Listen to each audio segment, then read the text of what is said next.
Hi guys, the episode that you're just about to listen to is generously sponsored by our affiliates Board Game Crate. Board Game Crate provide a monthly subscription service where they get fresh new games delivered straight to your door. Just head over to www.boardgamecrate.co.uk, and furthermore, if you use our discount code UnluckyFrogIsAwesome, all lowercase, all one word, you'll get a cheeky little discount. It's easy to remember because it's true.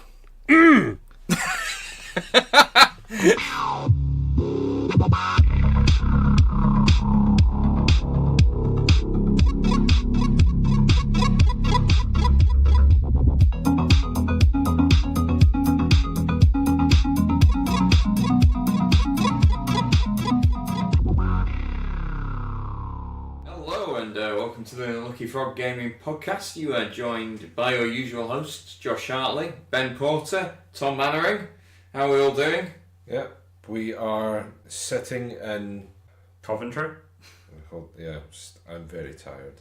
Yeah. We are extremely sweaty. It's about 23 degrees down in Coventry. Mm-hmm.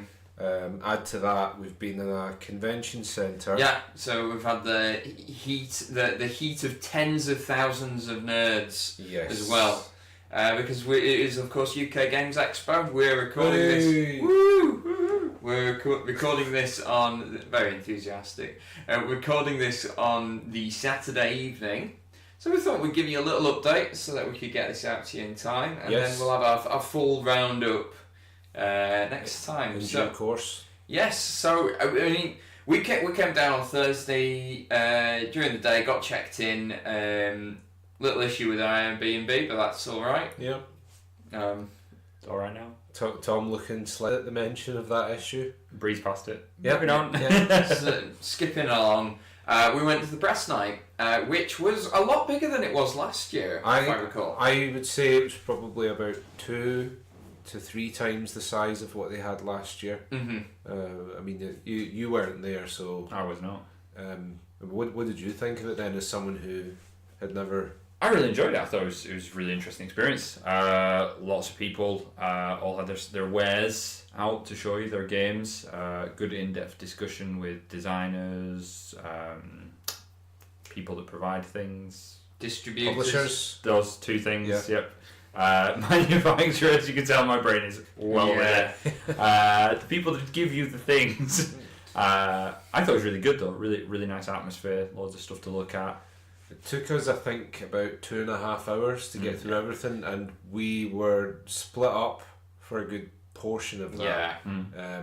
And we still didn't stop and speak to everybody. No. So that tells you just how big it was. Mm-hmm. We did get to have a crack at quite a few games though. We went over to Brain Games and tried Snowman Dice and Team 3 as well. In fact, you may well have seen the video of me expertly detailing instructions without speaking. As sarcastic as you are there, I don't think you were that bad at it, because they did manage to put together the... Mm-hmm. So for people who don't know about Team 3, it's you get these fantastic pieces within the game. They look like Tetris it's blocks. Tetris blocks. And what happens is one player, in this case it was Josh, is given a card that the others aren't allowed to look at, and it's got a specific arrangement for the Tetris blocks. Yeah, to be stacked. Josh can only sign to one other player what he sees, and that other player is only allowed to interpret via speech what Josh is signing to him to the player that sat at the desk trying to interpret. That person trying to build it is blindfolded. Yep. So you can't see what you're building. Yeah. It was a neat game. It was quite fun. Over quite quickly, but I mean, I suppose it's entirely down to how many rounds you play, and I think I'll make a good party game because you can effectively race people. There's been a definite shift, I think, just on the subject of Team 3. We noticed this at the press preview event. There seems to be a trend within the market towards small party games and just small lighter games in general. Yeah. And I think actually Spiel des Jahres this year echoes that as well, because the 3 nominees were all party and card games. Yeah. So so we checked that out. I mean, we managed to swing by the stand with the new Ticket to Ride London. We've got a review copy as well, so we'll be having a look at that in due course. We played an interesting round of Letter Jam as well. We did. That was tough. I really want to have a proper go at that.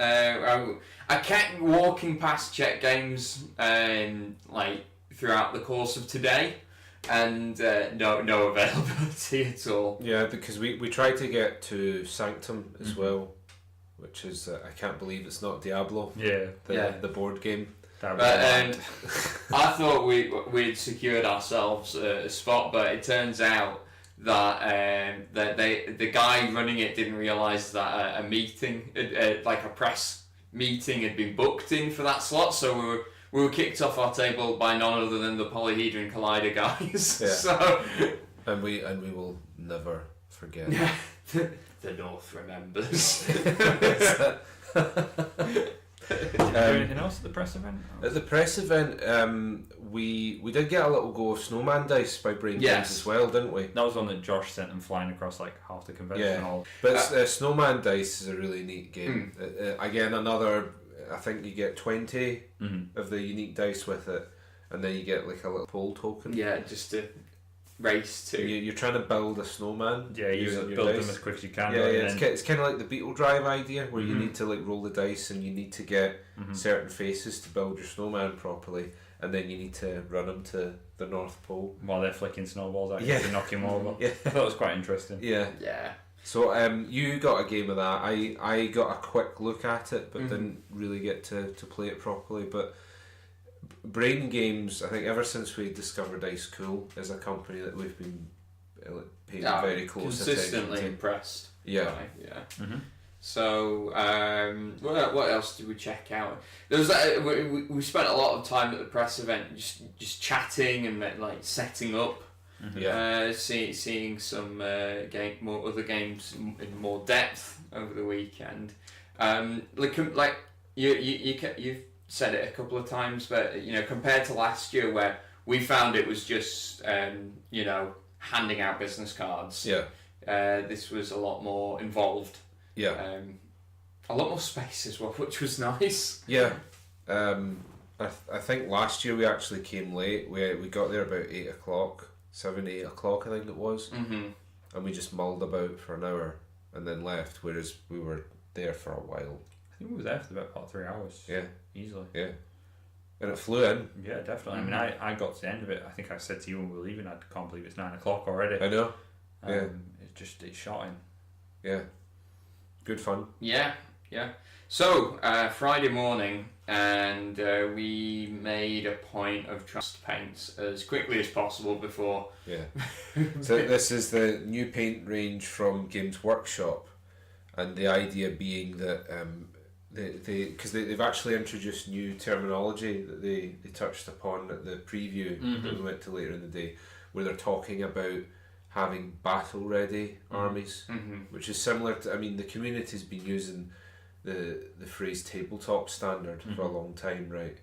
What was the other one? It was battle ready and parade ready. Parade ready, yeah. Because I leaned over to you in the meeting. I was like, what are they talking about? So parade ready is this idea that it's ready for armies on parade. That's that kind of standard. But the aim primarily of the contrast paints is to make it easier for people to get their armies painted. Do they succeed? I think so. I mean, the first one I tried was yellow because it's a notoriously difficult colour to paint well, and I want to paint my Primaris Marines as Imperial Fists. So they had big boxes at the end of each table of just like sprues of the push fit minis. So it was Stormcast Eternals and Space Marines, and they were primed in 2 different colours. The with the contrast paints, they're bringing out 2 new primers, which is like a bluey, like off-white, and a sort of bone, cool and a warm. A sort of magnolia. Yeah. For like you're saying, warmer tones, and then a sort of eggshelly white colour. Yeah. And the reason they are bringing these new primers out is two reasons actually. One, they need a primer where if you're using contrast paints, you want a primer that's very smooth, which the white primer is typically quite good actually, but it can be a bit textured. It's a bit the Corax white one I think that you're talking about. Yeah. Can be a bit fussy. Yeah, a bit temperamental. Maybe a bit dusty sometimes. Yeah. Almost, yeah. Yeah. If you don't hold it exactly horizontally, 20 centimetres away, and you don't shake it like a dog shaking a chicken before you use it, then it's going to go on badly. Yeah. And like some people are even saying like you need to put it in warm water before you use it as well, which is I've not heard that. Like I've been in big debates in the groups about this primer because people are saying, oh, you're not using it properly. But the thing that I've argued is, why should you have to go to such extraordinary lengths to use a spray can? You don't have to do that with any of the other rattle cans. Yeah. I heard that you have to take it out for dinner at least once, like a gentleman. Like a gentleman, yeah. You considered laughing there and then stopped yourself. With good reason. Yeah. It was slightly repulsive, to be honest, because I thought it was kind of funny, and I thought actually it's a bit gross. Envisioning yourself sat in Iguanas with your can of Primal X-Y. Yeah, just like stand up from the table. I'm sorry, I can't do this. I can't do this. This isn't me. It's not you, it's me. Josh looks kind of heartbroken. How's this turned into breaking up with a can of primer? Back to contrast paints. The second reason they've done these new primers is because contrast paints are actually like translucent, and what you paint over is important. You know, most paints to some degrees are. Yellow's like again a typical example. Yeah, they're not really like glazes or exactly. Really. They're sort of like artists' inks. Yeah, I think they share sort of a family with washes. Yeah, but they are a different animal. Yeah, they've got a similar consistency to them, but they've got much higher pigmentation. Yeah. So the end result is you've got this paint that's really smooth to apply, and it behaves in a lot of ways like the range of washes. You know, some of the things you do need to be mindful of when you're using it is don't let it peel just like a wash, because that will mean you get tag marks which don't look very good.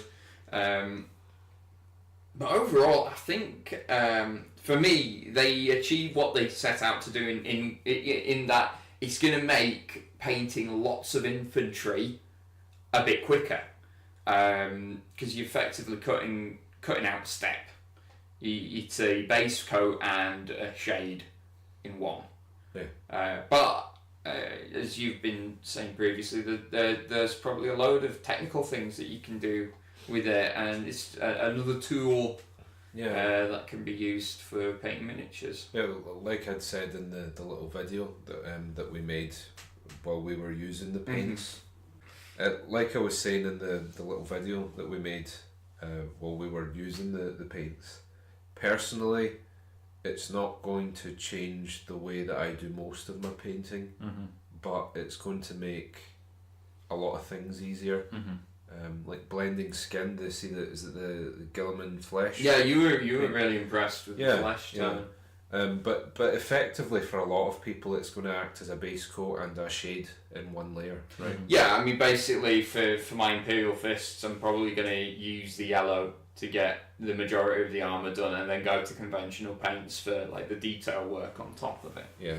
But overall I was pretty impressed with it. Does what it sets out to do, I think. I'll get a better idea of it once I've had a chance to actually paint several minis with it. Yeah. So what else did we get up to on Friday? There are. We did swing by Drawn to the Flames live show. Peter's been to a couple of our live shows kindly, so we wanted to return the favour. But no, it was really entertaining. I play Arkham a lot more than I do. I still think compared to most people there, I'm a dabbler. Yeah. Because there was mechanics there they were talking about that I never heard of. They were hardcore. Oh yeah. They were like, you're in our house now. Yeah. I mean, nevertheless, it was still entertaining. And they've got a great rapport, Peter and Frank, because it's that.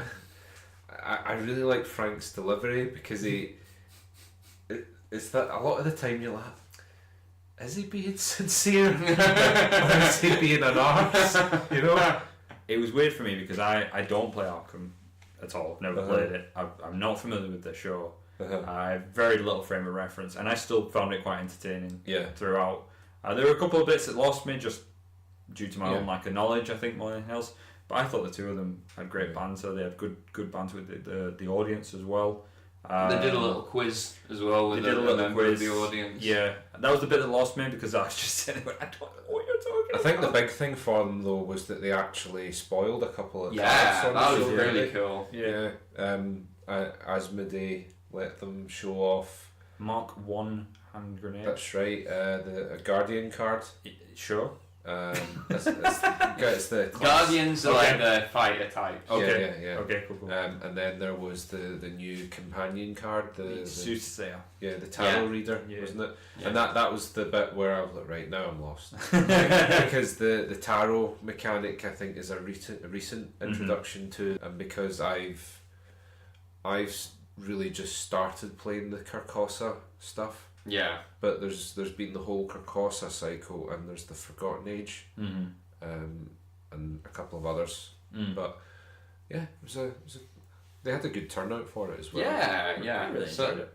So that was cool, and then we went along to the Warhammer community preview, and we'll see all the spoilers that they released on their website, because we were told on several occasions we couldn't take photos. So there wasn't anything really massive. It really was just updates on things. Well, more specifically, it was model ranges for existing games that were being revealed. I think the two standout for me were the Popo for Necromunda. Yeah. The 5-0. The Polis for Necromunda. And the I think they're called the Corvus Cabal. Yeah, the Raven Chaos Cult. I was psyched about the Blackstone Fortress expansion that's coming out. Although the room atmosphere did not convey the similar sort of excitement. There was that sort of applause that sounded like chips frying. Yeah. There was a golf clap. I was just going to say the golf clap. Yeah. I think that may have partially been a little bit of the sort of what's the etiquette here from the audience, but then to be honest, the hero models that are all in that expansion have already been revealed. So I think a little bit of it was confusion because Combat Arena, is it? I think it's called. Yeah. It's like a standalone board game, which is not being sold within Europe.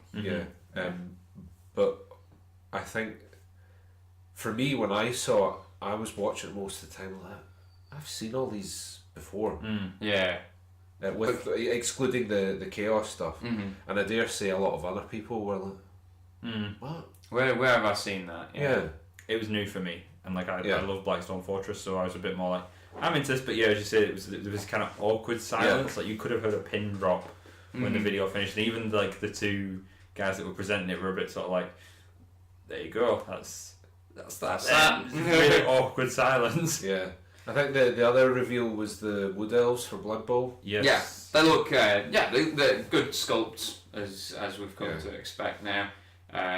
They are evil in Blood Bowl, not by law, but just by being so annoying. I always did all right against Wood Elves because dwarfs just beat them all up.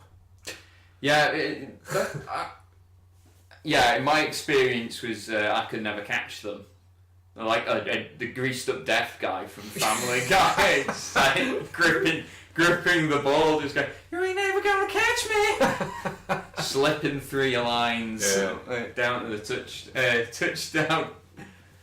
But that's the thing about elves in general in Blood Bowl, isn't it? Is they're very, very agile, but if you catch them, they're probably going to die. Like quite literally, they might die. Yeah, just fall to pieces. Yeah. And then we had the Q&A with them after that as well. That was really interesting. Yeah. Yeah. So you actually worked for Games Workshop once upon a time. I did indeed. It was really interesting hearing your perspective on it, because you said that there was a marked difference in the tone of this seminar compared to if they'd hosted a similar event, say 6 years ago. Yeah, when I worked for them, seminars that I saw were more almost prophesizing to kind of the crowd. You know, you were telling them things. Q&A aspects were very brief. This was, I would say, 60 to 75% Q&A over the products, maybe even more. And it was a very, very relaxed, almost casual discussion, as if you were having a coffee with them. Yeah. Rather than, you know, them kind of giving you information and you just having to kind of lap it up. Yeah. And the way they delivered it was just totally different. It was very relaxed. It was very kind of forthright. There was no kind of, I don't want to say cloak and dagger aspect, but sort of politicking. No, I know what you mean. It's like, it's almost like I hesitate to say it a bit, but like a political party where you get like the party whip, Aye, and everyone's towing the party line. Because certainly there was a time where it felt a bit like that going to Games Workshop stores where you were like treading on eggshells sometimes. I mean, they were pretty forthright. If they weren't doing something, it was pretty obvious they weren't doing it. Yeah. And if they were doing something, pretty obvious they probably were doing it. So you got a good vibe from it. Some of the answers were really good. Some of the questions were pretty dumb. Yeah, but like straight up asking, are you developing this thing that I want? Yeah. Yeah, and like it's like, well, we can't tell you. So there was even, I think you said there was even, are you developing this thing that you've told us you're developing as well? Yes. Yeah. Yes. Told this. I was actually the first person to ask a question, because there was that usual thing of when you get a big group of nerds together where no one wants to be the first person to speak. I thought, right, I wasn't planning to, but I'll ask a question, try and get the ball rolling. And the question I asked was, they'd said earlier in the year that they would be releasing battle tomes for every Grand Alliance in Age of Sigmar. Were there still battle tomes to be released for all the Grand Alliances? And they actually gave a really direct answer to that. Said we've got one more battle tome for each Grand Alliance to release, which was interesting because I believe a similar question was asked at a Warhammer preview at Warhammer Fest around the time that the Sylvaneth release was delayed. So everyone thought that was the last order battle tome to be released, but it turns out there's another one in the works. That's so good. I was able to deduce from things. Sherlock Holmes. They were also talking a bit about the process of analysing the feedback from the community survey. That they mentioned 165,000 responses or thereabouts. Which is an insane amount of data to go over. So that's something that they are looking into. And they cited the Sisters of Battle being a product of them listening to previous surveys. That's a faction that everyone wanted, and well, not everyone, but certainly some people. Some people were very vocal about it. It was good to get that little bit of insight into how that feeds back into their decision making as well. And they also talked a bit about, how quickly they can turn things around, because obviously if something requires a new range of models, that's going to take years, right? From product development to finished product for sale. Because you've got concept art, you've then got to do like the 3D sculpting, like sometimes a bit of physical sculpting as well. But when it comes to products that don't, then they can get things out a bit faster. So Rules was the the example that they cited, that especially in this digital age, you and they referred specifically to the new process they have, whereby whenever a new book is released, they aim to have the errata, and they're calling them designers' commentaries now, but it's basically an FAQ. They aim to have both of those documents out for that release within 2 weeks. That's good. I think that shows a marked change in GW. They're responding to customer feedback. They're trying to appease the customers' wants and desires a bit more, rather than, again, just saying this is what you're getting, deal with it. Yeah. That's awesome. So after that, we actually played a few games. Yeah, controversially, we played games at a gaming convention elsewhere. So you played a game first when we went up to Smirk and Dagger. I did. I played Shobu. It's a game that looks like my brain would melt out my ears if I was trying to play it. You know, it looks. I'm just about to directly contradict what you said, but it's somewhat simplistic in its design. It's 4 grids with a rope over them, and it's just black and white stones, and it kind of resembles like a drafts board. Yeah. But I found it really challenging because it's you carry out a move on one board, and then you carry out a mirror move for another of your stones on another board. And the object of the game is to push all of your opponent's stones off of one board. It's very, very challenging. I think it was even more complex as well, because you were playing it at the end of the day, so you're quite tired. Yeah. You were playing it against the person who made the game. Yeah. So he has a very solid grasp, not only of the game rules, but the strategy. Or at least he's working on it. Yeah. So you kind of had a tall order in front of you. I think you made a fairly good go of it. I was kind of watching it. It is an interesting game though, but you said you have to take your head away from that mind space of how you would play chess or drafts. Yeah, you're not capturing pieces, you're pushing them off the board. So there's more of a manoeuvring the opposing side rather than just taking them out of the equation in the same way. I think there's a good game there. I think it's something that it would take some time to get your head around it and to fully appreciate it. I don't think it's the game you would just pull out, for a casual. No, I don't think so. Do you fancy a quick game of Shobu? Which again is slightly deceptive, because you'd think with it being like a very minimalist game with a very small component count, and it being physically a very small game, that it would be 10 minutes for a game of Shobu, but it's not. No. It's a real thinker. It's a game I would see myself sort of playing while sat in a high backed leather chair, with a glass of whiskey, fireplace, sat across from an intellectual. Maybe we have a cigar, maybe we don't. Is that intellectual me? No. You said that quite quickly, Tom. Yeah, just no. I mean, you're wearing pajamas right now. Hey, look, right, I'm the one who's wearing comfy clothes. Who's the idiot now? It's kind of like man-spreading on the couch as well. It's been a long day. It's very hot in that convention centre. This is a welcome break, alright? I just want to get on to my pajamas. Yeah, look, breathable is the... Yeah.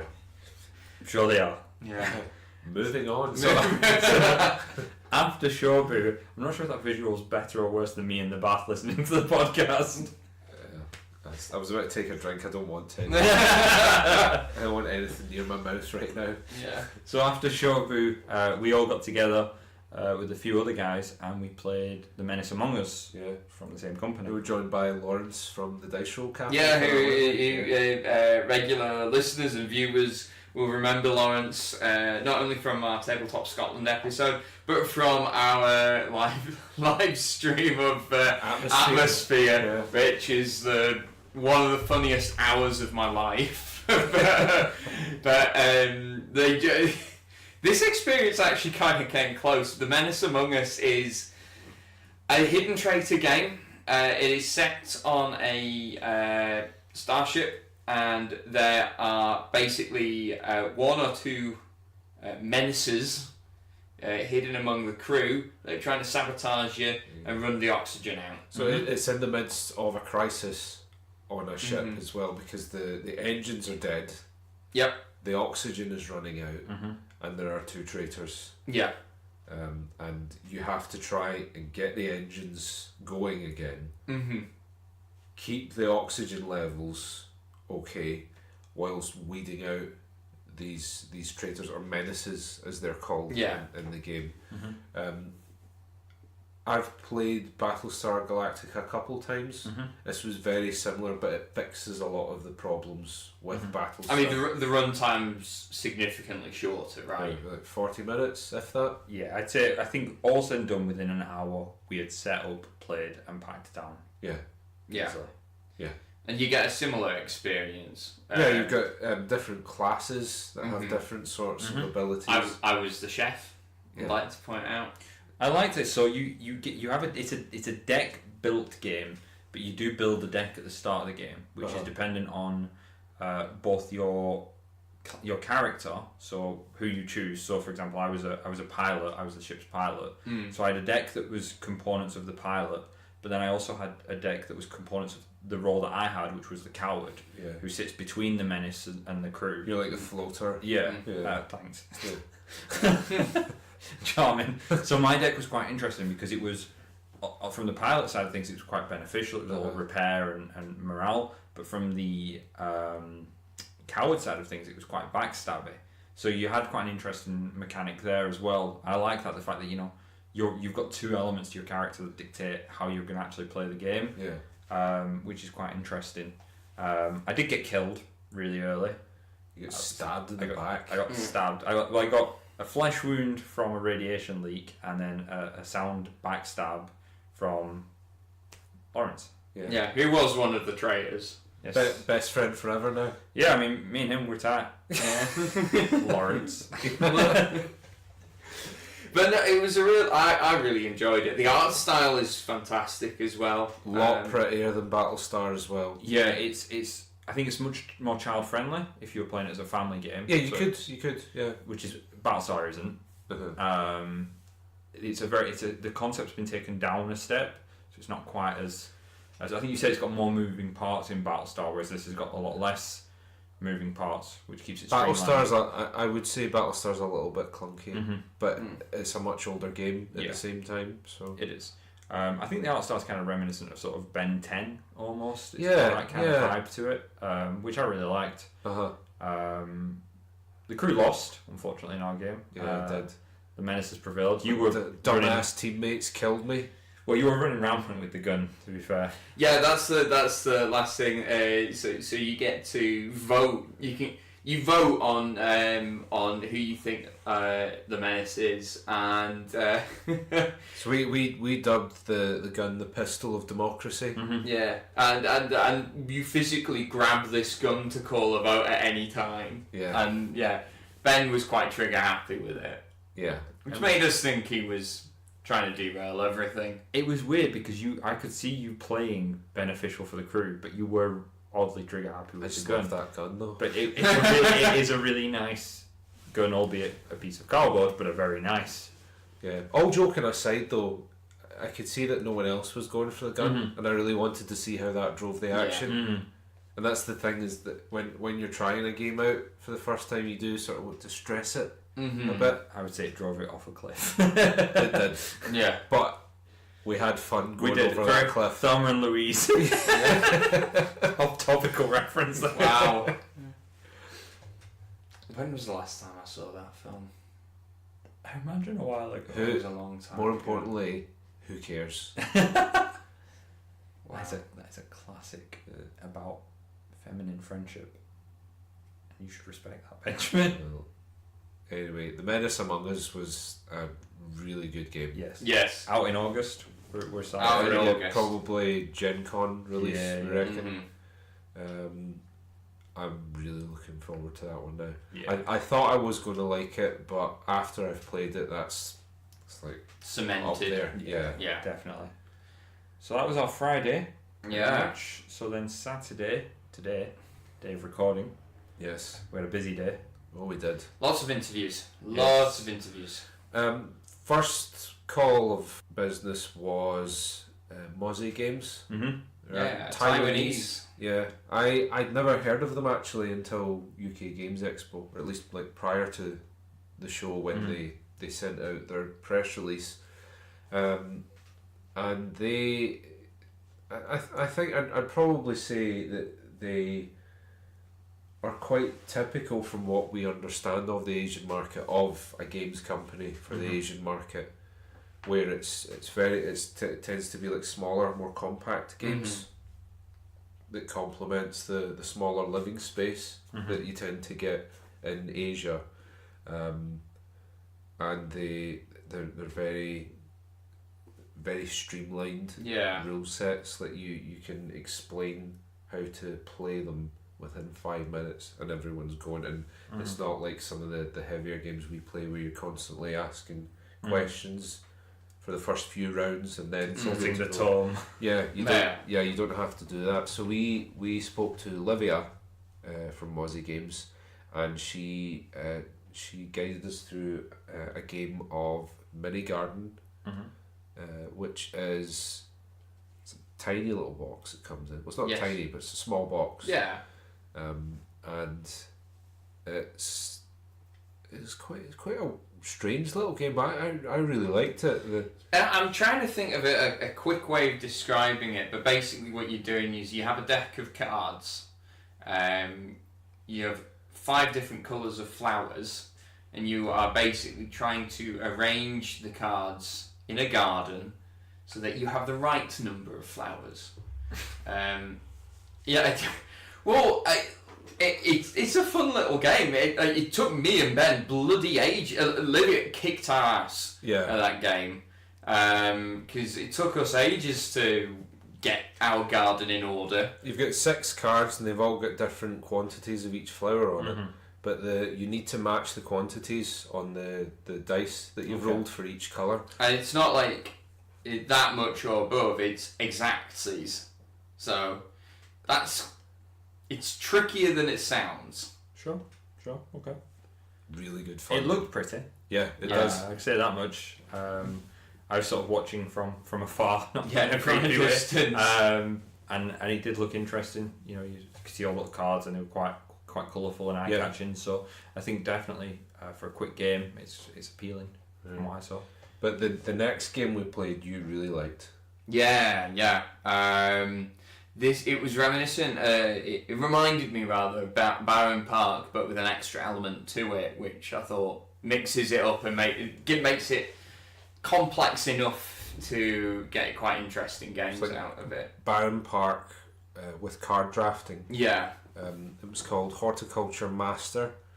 There's a gardening theme here. Not all of their games are garden themed, I will say. Yeah, but these were just the two that, because Mozi have quite a lot of games with them and quite a lot of games coming out this year, but they were the two that when we sat down and she asked what do you want to look at, we said those two. Gardening games. Yeah. Yep. What of that, Tom? Men of green thumbs. No qualms with that whatsoever. I quite like animals and nature themes, so that's probably why. So what was this? Was it Horticultural Master? Horticulture Master. Horticulture Master. Yeah. So what's the script for that one? So you can draft like water cards, elements, sunlight cards. There's a sort of greenery card, but there's like fire and snow. Okay. That you can draft, and you can use them as wild cards to pay for flowers and for tools for your garden. Okay. But the way that the fire and the snow work in the drafting is really, really neat, because what happens is once you've drafted, all the cards move down. When fire moves down, it burns the next card in the sequence. Okay. Yeah. But when snow moves down, it stays there. Right. It freezes frozen in place. Yeah. Okay, that's quite interesting. I like the idea of trading fire for flowers, sort of going into the gardeners with a handful of fire. Yeah. 2 flowers, please. But just going to the Chelsea flower show with a flamethrower and somehow coming out with loads of bouquets. Flowers. Yeah. It is a nice way of representing in a game the cycle of renewal. because you do need to burn away parts of a garden to maintain it, don't you? Yeah, definitely. Yeah. And then there's that idea of like the snow sort of getting rid of all the old growth to make way for the new. Yeah. How profound. Yeah.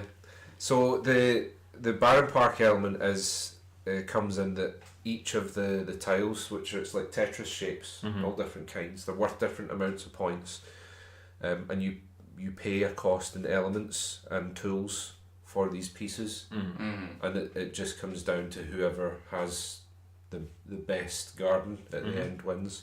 Okay. And that was really close actually, because I think it was 14 to me, 13 to Livia, and then was it 11 to you? Yeah. I was like one turn away from completing my garden. So it was a really tight game. Yeah. Really, really nice looking game as well. Yeah, very pretty. Yeah. Very pretty. It's got like little stags and boars running about the gardens as well. I saw that. I thought that was really nice. You had like sort of little standy type things. Yeah. Like I was the boar. Yeah. Just, yeah. Yeah, I went with a stag. But by the end of it, you've got this really nice sort of Japanese style garden with little bits of wildlife. Okay, that's interesting. Frolicking through it. So that game. I'm seeing a whole other side to you right now. Yeah, that game ticked a lot of boxes for me. That's cool. So following that, we sauntered over to Modiphius. Yes. We had a chat with Chris, who is the lead designer for the new Elder Scrolls game that they're doing. Yeah. And we captured the interview on the Tashcam, so hopefully you'll get a chance to hear verbatim what he had to say about the new game. But it's safe to say we're excited. It looks good. The minis look great as well. And we'll watch this space for more news on that. Yeah. And we got a look at some of the miniatures as well, because we thought that the only one that they had to show off was the Dragonborn mini. The Dragonborn Triumphant that you and I both picked up. Yeah, the promo. Yeah. They had a limited quantity for sale over the show. But they had in the display cabinet some Stormcloaks, some Imperials, and some Undead as well. I think there was a female Dragonborn as well at the front. Like, cause with the shield? Yeah. Yeah, there's the male one that we've picked up, and I think there's a female version as well, which is really nice. Because I think that was essentially the contents of the core set that we saw there, potentially.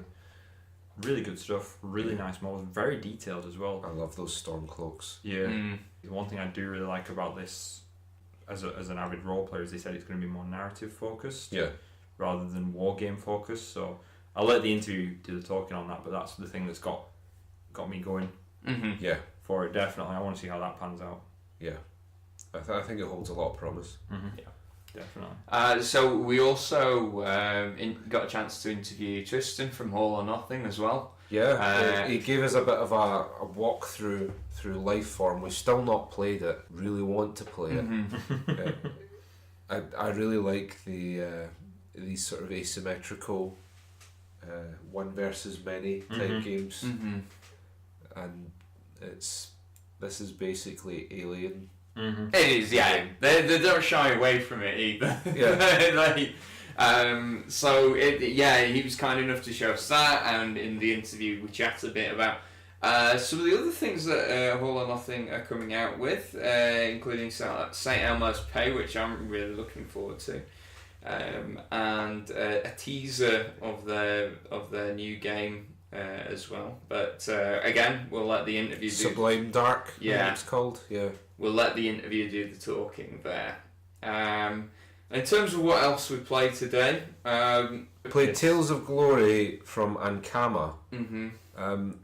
This was a bit of a curveball for both of us, actually, wasn't it, Tom? It was not what I expected it to be, but not in a bad way.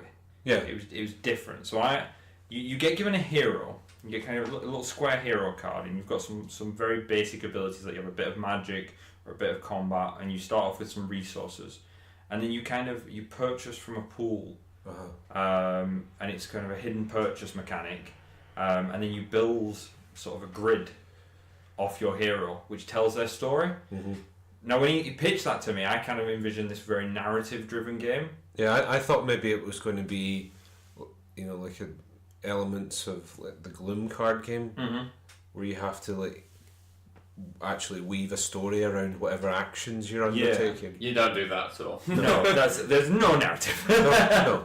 That's off the table. So you basically purchase these cards, and they've got various things. Like they've got sort of very basic locations, magical items like axes or boots, monsters like I think there was a skeleton and a giant bandits and thing things. and bandits. You build this sort of this grid of your adventures. Yeah. But part of the sort of techniques is that you actually have to place them tactically to unlock things on the cards. So you unlock buffs to your character to increase your magic or your combat, or gold that gets pulled in your victory pile at the end, or things like that. So it's not what I expected it to be, but it was still a lot of fun, and I would have actually liked to have played it through, because we only played the first age. Yeah.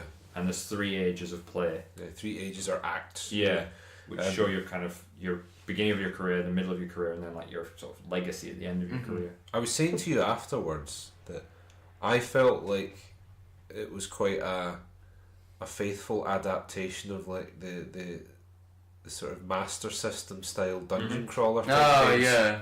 Even down to the fact that all the character art was they were like chibis. Yeah, I had Fat Raiden was mine. Yeah, I was like a paladin dude, and you had some crazy berserker woman. Yeah. It was alright. It was a bit of it. It didn't wow me, to be honest, but yeah, it's not one that I'd sort of be dashing to pick up. But I think if I saw it and I had a few quid in my pocket, I'd probably pick it up, because I could see it being quite a good one to play with your family. Yeah. It's not too complex, or just if you just want a very quick. I wouldn't say it's even a quick game, but a fairly simple game. Yeah. It's not going to overly drain you, but there is a tactical element. Yeah, it's not very strategically taxing. But it certainly is visually very polished, as we've come to expect from Ankama. Yeah, it looked beautiful. Like even I think we only got 5 or 6 tiles in the little demo we played, but even that little display put together looked really nice. Yeah, and I think even if you don't win the game, it's one of those ones with like a lot of games where there's a tableau building element, that there's something quite satisfying about just looking at what you've built at the end of the game. And I won that demo, so that was good. There we go. Get that bragging. Didn't I, Josh? Yeah. Moving on. And we swung by Stuff by Bez as well. We did, yeah. Caught up with her. Captured that on the Tashcam as well. So Yeah, got a bit of an interview with her, because I think this is the first UK Games Expo where she's had Kitty Cataclysm and the Wibble Deluxe deck for sale. So she had a pretty big stand as well. She had before as well, and a little army of volunteers as well. Very nice. Yeah. I missed this. I had to rest my old man legs. So I'll let you guys go off. You retreated to the press centre. I did. The press room. Just before I went to interview her, she was like, I'm just going to get a tomato. And she reached behind the stand and just pulled out this blue bag full of tomatoes. And just sort of ate a tomato? Just ate a tomato. Okay, fair enough. Right. You've got to keep your energy levels up. Yeah. That's a very healthy snack. It is. So it's just like, like the blue bags you get at the off sales. Yeah. Oh, right, yeah. Just one of them, just full of tomatoes. Fair. I don't know, maybe is Bez like planning on using them on something she doesn't like? I don't know, but it was kind of on brand for Bez as well. Oh, it's red, yeah, so that works. Bag of tomatoes. Always be on brand. Yeah. Yeah. That's it. Nice. And then we got in a game of Village Attacks. We did, and I got to be a librarian. You were a library. Yeah. We were playing a scenario basically where we had to collect some books to shut down some portals while managing the wave of villagers coming in as well. So I basically left you guys to it while I ran about gathering books. Yeah. Just go shh while we're all fighting off these villagers. I was really overwhelmed because I came into this a little bit late. You guys had already started when I turned up. Here, up. take this character. And then this guy got given a lich and a handful of dice, and he was like, roll the dice, and I was like, okay, now what? I'm scared. Yeah, I'm frightened and I'm alone. But it was actually really cool, and I like the fact there's models for all the villagers. There's models for all the characters. You've got the kind of like the cardboard board. Yeah. I felt it was quite fortuitous that you got that character as well, because I think if I had to pick a character for you to play, it probably would have been... That probably would have been my go-to. Yeah. Definitely. He was really cool, actually. I like the fact I just kind of went into a room and just blew half the people in it up in one move. I must admit, I had the guy who was running it. What was his name? Ben. Other Ben. was Ginger Ben. Was running it for us. And he basically he very, very kindly guided me. He was really good. I thought he did a great job. I think considering he was probably dying inside after having like demoed games for 2 days. Because we rocked up at sort of 5 o'clock. Yeah. So it was just before close. Last orders, basically. Show us this now, please. Probably must have loved us. Yeah. But I loved that. I thought it was really cool. I did feel for you and your bookends at the back, but hey, someone had to do it. Yeah, it was quite funny though. It was. You guys are all dying out there, and I'm just going through some books. So that was our Saturday, and now we're here. So we focused on a lot of good things. Yes. But we would be remiss if we didn't cover. Yeah, I kind of hoped we wouldn't have to talk about this, but unfortunately, something happened at the expo that the BBC have actually reported on. So, basically, what's happened is, as you'll no doubt be aware, it's not just a trade floor and new games. There are organised play events happening all across. And a lot of RPG games. Yep. And there was one particular incident where a GM, in the setting of not Tales from the Loop, Tales from the Flood. Tales from the Flood. It's the same game. Same universe, yeah. The GM subjected the player characters to being kidnapped and to be the victims of sexual violence in a game that it's focused on a teenage character group. So your characters are going to be sort of adolescents to maybe 16, 17, 18. It's Stranger Things, the role-playing game, basically. It's in that ballpark, yeah. So, and the game wasn't marked as having mature content. Expo have done a very good job, I think, in managing this situation as quickly and as sensitively as possible. They have removed the GM from the Expo and the Hilton as well. He or she has been banned for the rest of the event and for the foreseeable future as well. And they've made a commitment to re-evaluating their vetting process before allowing people to GM games. Although, from what I understand, they already have a vetting process, and you don't really anticipate someone coming up and doing this. I think the unfortunate thing for Expo, and I think they've handled it in the best possible way they could, for what is in many ways an unforeseeable circumstance, because no matter how much you vet, no matter how much pre-prep you put into it, you don't know what someone else is going to do when put in control of the table. So it's very difficult, and I don't think you can hold Expo accountable for someone else's actions. And the way they've handled it is incredibly professional, incredibly swift. And they've sort of, as far as we understand it from what's been publicised, have addressed the issue firsthand, which I don't think you could ask for anything more. So while it's obviously a very unfortunate circumstance that it ever happened, and it should never have happened. Well, this is it, right? And the thing that really annoys me about this, there's a lot of things that annoy me about it, but one thing in particular that irritates me is that there's a whole lot of people out there, and this is the first time they'll hear about Expo is through this news item. And Which is sad. But it's such a freak occurrence for something like this. It is far from the norm, and it's why it it's why word spread so quickly about it, and it's why such drastic measures were taken against it. Yeah, if you think how many people come to Expo, how many people play role-playing games or board games, and the scale over the course of the weekend of how many games will be played by those people, this is one incident, and I think it's unfortunate that the media are going to focus on, as you correctly point out, a very isolated and freak incident, is what people are going to take away from this. And we don't want to focus on it too much because we don't want to take this away from it. No. And I hope the people that it did affect, have a good time in every other way, and this doesn't impact it in too much of a negative way, and they do come back to the convention, because I was heavily involved in the RPG scene at Expo a couple of years ago, and I really enjoyed it. I've really enjoyed this weekend so far as well, so hopefully the quick response has mitigated it as best they can, and moving forward people see a more positive side.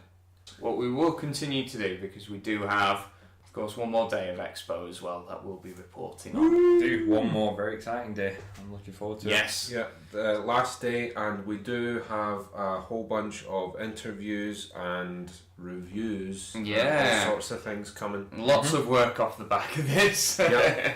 Keep us busy. Oh yeah. But until next time, guys, take care. I'll see you soon. Bye. Bye.